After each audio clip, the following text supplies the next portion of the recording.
Good morning students, myself Pooja Singh from civil department. आज हम structure design and drafting में analysis of doubly reinforce section पे discussion करने वाले हैं। तो आज का हमारा टॉपिक है analysis of doubly reinforced beam. तो जैसा कि हम सब जानते हैं, सिंगली रेनफोर्स बीम हम उसे कहते हैं जिसमें केवल और केवल टेंशन जोन में ही हम रेनफोर्समेंट प्रोवाइड करते हैं। लेकिन जो हमारा डबली रेनफोर्स बीम होता है उसमें क्या होता है कि हम लोग टेंशन के साथ साथ कंप्रेशन साइड में भी रेनफोर्समेंट प्रोवाइड करते हैं। तो ये उसका कुछ इस तरीके से क्रॉस सेक्शन हम बना लेते हैं।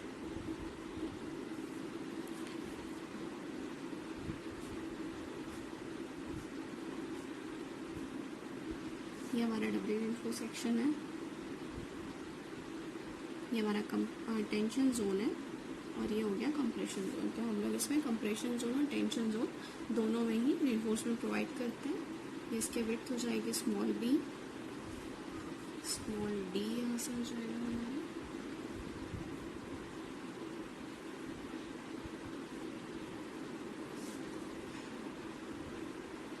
ये सेक्शन हमारा हो जाएगा डी डैश। ये हो जाएगी हमारी x value, that is neutral axis, depth of neutral axis. और फर्दर अगर इसका स्ट्रेस डायग्राम हम ड्रॉ करें तो ये कुछ इस तरीके से होगा।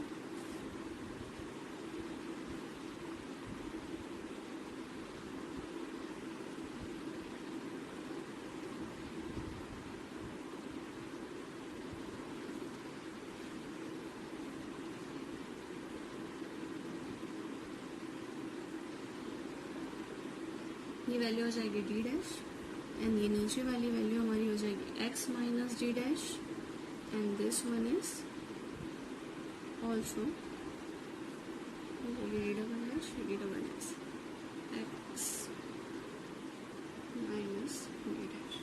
तो इस तरीके से हम कुछ इसका क्रॉस सेक्शन हम ड्रॉ कर ले रहे हैं। अब फर्दर हम आते हैं डिज़ाइन स्टेप्स की। तो हमको जैसे कि सिंगली रेनफोर्स सेक्शन में हमको डेप्थ ऑफ न्यूट्रल एक्सिस या moment of resistance, area of steel जो भी कैलकुलेट करना होता था उसके लिए हमने कुछ डिज़ाइन स्टेप्स फॉलो किए थे। सिमिलरली हमें डबली रेनफोर्स बीम के लिए भी वैसे ही डिज़ाइन स्टेप्स फॉलो करने हैं।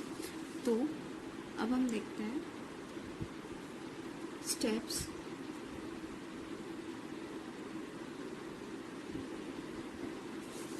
सबसे फर्स्ट हमें क्या निकालना पड़ेगा? सबसे फर्स्ट नंबर पे हम निकालेंगे डायमेंशंस ऑफ द सेक्शन।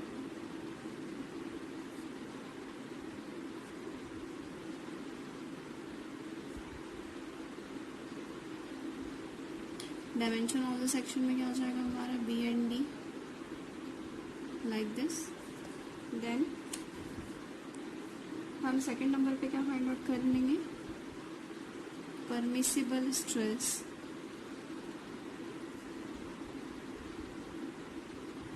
क्या हो जाएगा हमारा sigma CBC and sigma ST।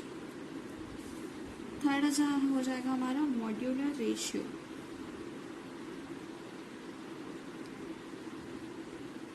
That is M। And आगे ये तीन चीज हमें बेसिक इसमें पता लगाना है, जिसमें से बी क्रॉस डी हमको क्वेश्चन में गिवन होता है, कभी कभी sigma CBC and sigma ST भी हमको क्वेश्चन में दिया होता है। मॉड्यूलर हम नॉर्मली फाइंड आउट कर लेते हैं, जिसमें modulus of elasticity for concrete and for steel को हम डिवाइड करते हैं, जिससे हमें मॉड्यूलस रेशियो फाइंड आउट हो जाता है। तो इसमें भी हम लोग सिमिलर ट्रायंगल रूल लगाते हैं, है ना। जैसे कि हमको डेप्थ ऑफ न्यूट्रल एक्सिस अगर फाइंड आउट करना है तो फिर हम लोग यहाँ पे भी from similar triangle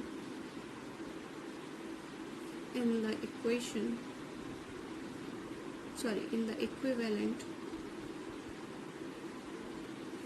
concrete stress diagram। तो हम जब भी इक्विवेलेंट ट्रायंगल लेते हैं तो हमारा क्या हो जाता है, फॉर्मूला कुछ इस तरीके से हो जाता है, sigma CBC upon sigma ST upon M is equals to XC minus D minus XC। तो इस फॉर्मूले के बेसिस पे हम depth of neutral axis find out कर सकते हैं। इस इक्वेशन के आगे अगर हमें moment of area find out करने बोलते हैं क्वेश्चन में, इफ़ हमें फाइंड आउट करना है मोमेंट ऑफ एरिया,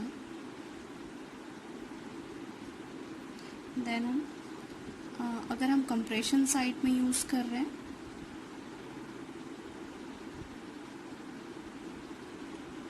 तो कंप्रेशन साइड में जब भी हमको मोमेंट ऑफ एरिया अगर फाइंड आउट करने बोलेगा तो उसके लिए हम फॉर्मूला यूज़ करेंगे b into x by 2 minus ASC x minus D dash plus 1.5 m ASC x minus D dash. यहाँ पे जो ये 1.5 है वो क्या होता है कि जब भी हमें स्ट्रेस कैलकुलेट करना होता है कंक्रीट तो हम उसमें 1.5 टाइम्स मल्टीप्लाई करते हैं मॉड्यूलर रेशियो से। सो या फिर हम क्या लेते हैं सिग्मा SC की सबसे जो लोअर वैल्यू होती है वो लेकर के चलते हैं। एंड अगर हम 1.5 ASC जो है वो अगर equivalent concrete area of compression steel में होता है तो उसको हम सिंप्लीफाई कर देते हैं। तो सिंप्लीफाई करने से हमें क्या फाइंड आउट होता है bx into x by 2 plus 1.5 m minus 1 ASC x minus D dash. तो ये सिंप्लीफाई करने से हमें ये टर्म्स फाइंड आउट होगा और ये तो हो गया हमारा कंप्रेशन साइड में। लेकिन अगर हमको moment of area find out करना है टेंशन साइड में तो उसके लिए हम यूज़ करेंगे m into AST d minus x. ठीक है, तो अब हमारा ये कंप्रेशन साइड आ गया, एक हमारा जो है वो टेंशन साइड आ गया।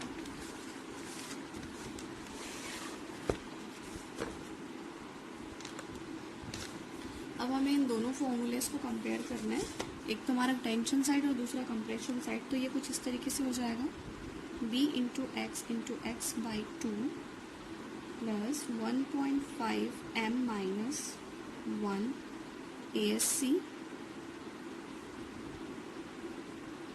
फिर ब्रैकेट में x minus D dash is equals to m AST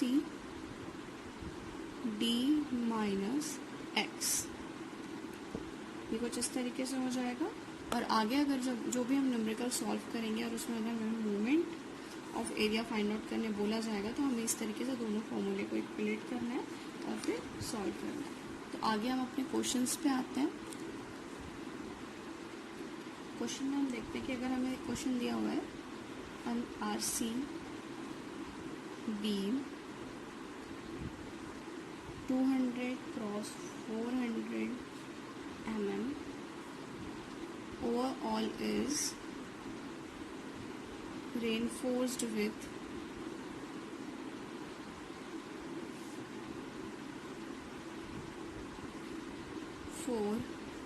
22 mm dia bar with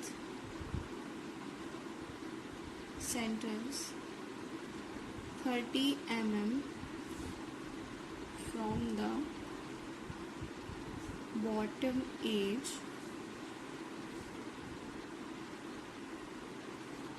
and 320 mm dia bars with centers 25 mm from the top edge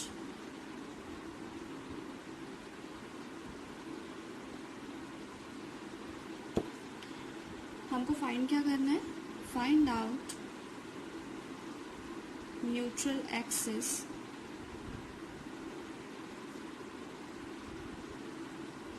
of the beam if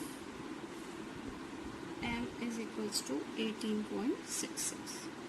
सो हमको question already क्या given है, an RCC beam 200 cross 400 mm overall is reinforced with 422 mm dia bar with centers 30 mm from the bottom edge and 320 mm dia bar with the scientist 25 mm from the top edge. Find out neutral axis of the beam if modular ratio is 18.66. तो अब हम इसके solution पे आते हैं.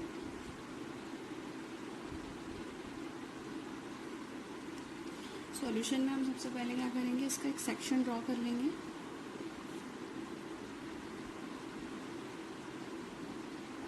हमें क्या दिया है, बॉटम एज में 4 बार्स लगे हुए हैं और टॉप एज में 3 बार्स लगे हुए हैं. इनकी स्पेसिंग हमें दी हुई है, बॉटम एज से हमारी स्पेसिंग दी हुई है हमें 30 एंड टॉप एज से ये जो स्पेसिंग है वो हमारी 25. ओके. और ये जो बार हमने यूज़ किया है वो 4 बार्स यूज़ किए, कितने mm डायामीटर के, 22 mm डायामीटर के. और यहाँ पे हमने 3 बार यूज़ किए हैं और ये जो बार है वो हमारे 20 mm के. ओवरऑल हमारा डेप्थ दिया हुआ है 400 एंड विड्थ हमें गिवन है 200. तो ये क्वेश्चन में हमें दिया हुआ है. अब इसकी बेसिस पे हमें क्या करना है, फाइंड आउट करना है न्यूट्रल एक्सिस. तो ये जो हमारी वैल्यू है वो किसकी वैल्यू हो जाएगी, टॉप एज वाली वैल्यू हो जाएगी डी डैश की, है ना. अब गिवन डेटा हम यहाँ पे मेंशन कर लेते हैं.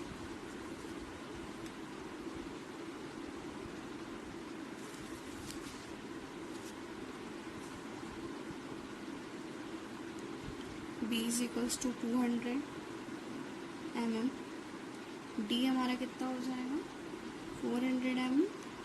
लेकिन हमारा जो अगर अब कोई इफेक्टिव डेप्थ में कन्वर्ट करना है तो उसको 30 से क्या करना होगा, माइनस करना हो जाएगा. तो ये हो जाएगा हमारा 370 mm. डी डैश की वैल्यू हमें दी हुई है 25 mm. Modular ratio already given है, दैट इज 18.66. एंड अब हम क्या निकालेंगे, area of steel in compression side and area of steel in tension side. तो ASC हम फाइंड आउट कर रहे हैं. ASC हमारा क्या होता है, area of steel in compression side. तो ऊपर में हमें कितने बार लगे हुए हैं, 3 बार्स लगे हैं, इंटू π/4 इंटू 20 का स्क्वायर. इस इक्वेशन को सॉल्व करने से वैल्यू आ रही है हमारी 942 mm स्क्वायर. अब हमें निकालना है AST. तो area of steel in tension side, तो ये हो जाएगा हमारा 4 इंटू π/4 इंटू 22 का स्क्वायर इज इक्वल्स टू, इसको इक्वेशन को सॉल्व करने से आ रहा है 1250 mm स्क्वायर. तो ये सारी चीज़ें हमको सबसे पहले नोट आउट करके यहाँ पे लिख लेनी है. हमारे पास B की वैल्यू दी हुई है 200 mm. डी गिवन है हमारा ओवरऑल दिया हुआ था 400, जिसको हमें इफेक्टिव डेप्थ में कन्वर्ट करना है. तो ये वैल्यू हो जाएगी हमारी 400 minus 30, that is 370 mm. D dash की वैल्यू है हमारी 25 mm. मॉड्यूलर रेशियो गिवन है 18.66. Area of steel in compression side हमने यहाँ पे ऑलरेडी निकाल लिया. Number of bar to be use into π/4 into dia of bar का स्क्वायर. तो कंप्रेशन साइड में हमारे 3 बार लगे हुए हैं 20 mm डायमीटर के, इसलिए हमने यहाँ पे इक्वेशन में ये वैल्यूज पुट कर दी. तो area of steel in compression side हमारा आ रहा है 942 and area of steel in tension side हमारा आ रहा है 4 इंटू π/4 इंटू 22 का स्क्वायर. तो यहाँ पे 4 नंबर ऑफ बार हम यूज़ कर रहे हैं 22 mm के.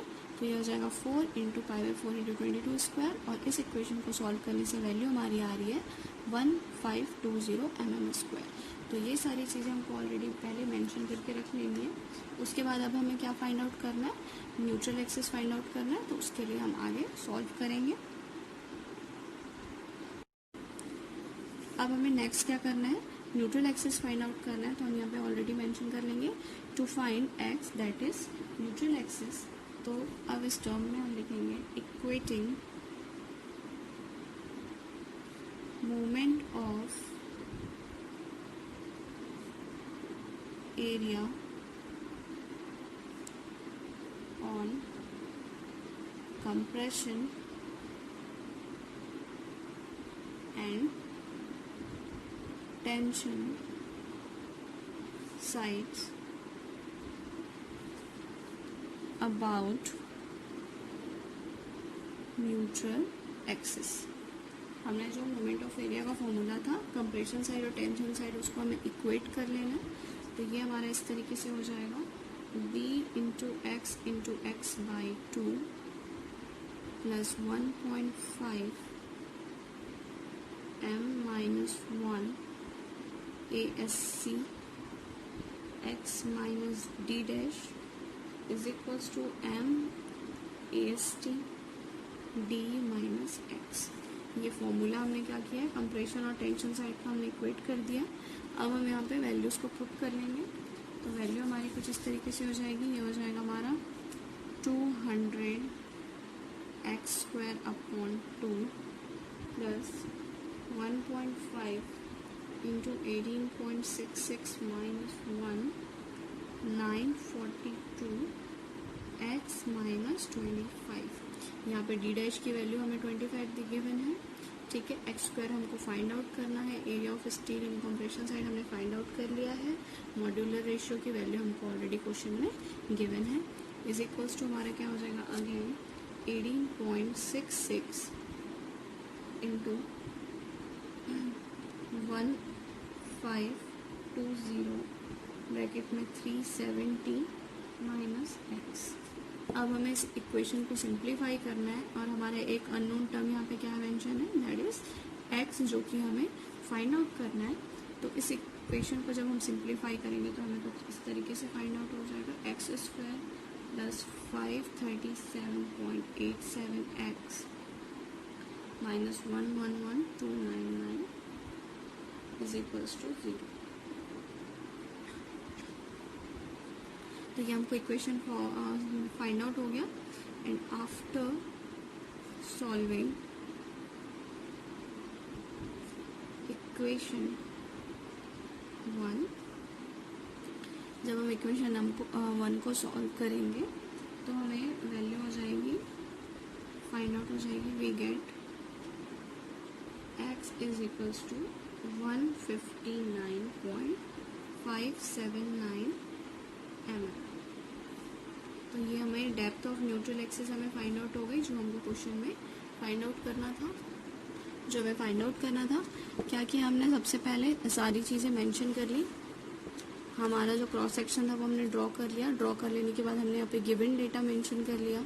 गिवन डेटा मेंशन कर लेने के बाद हमने क्या किया, moment of area, compression and tension side को इक्वेट किया। इक्वेट करने से हमें जो अननोन टर्म है दैट इज न्यूट्रल एक्सिस, ये फाइंड आउट हो गई।